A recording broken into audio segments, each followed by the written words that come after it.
د پېښور او پېښور په مرور وکا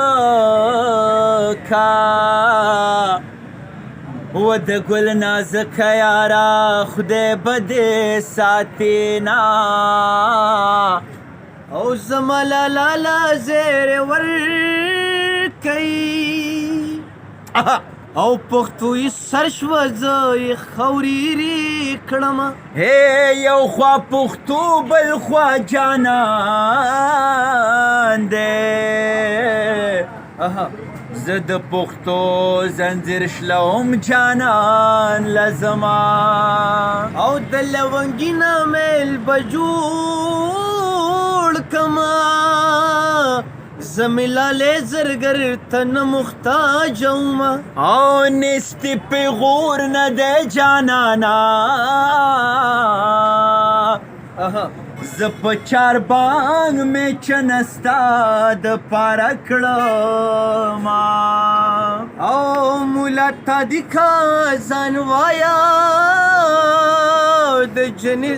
او د زنې سر می جانان کندې وندې کنه خالي په زنه داسې ښکارې لکه چې په یو تا لونګ پرېوتې وینا او په ما دې زر شیندلي نه دي نو چې د لاټین په رڼا غواړي دیدنونه او مولا پیسې مې بیرته راکا ستا په تاویز لیونی زړه نه راکوینه او لیونی بیا تنور لمبه کنو او د ډوډۍ ټپې څوارلسم کلي ته ځینه چې څنګه وم هغسې نه یمه اوس په لکړه د تنور خواته ورځمه یې زما دې څه وکړل چې لاړې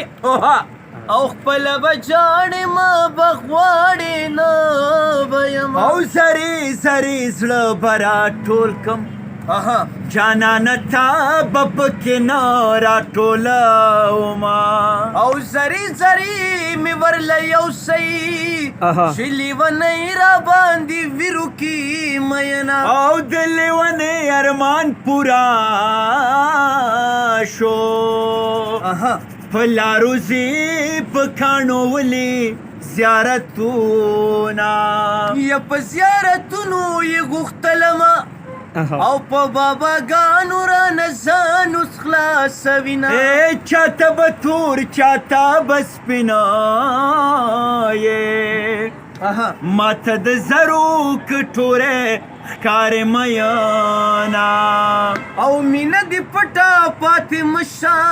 رب دې رسوا که چې تاوان در باندې شمه او د لیونۍ د کور کوتریا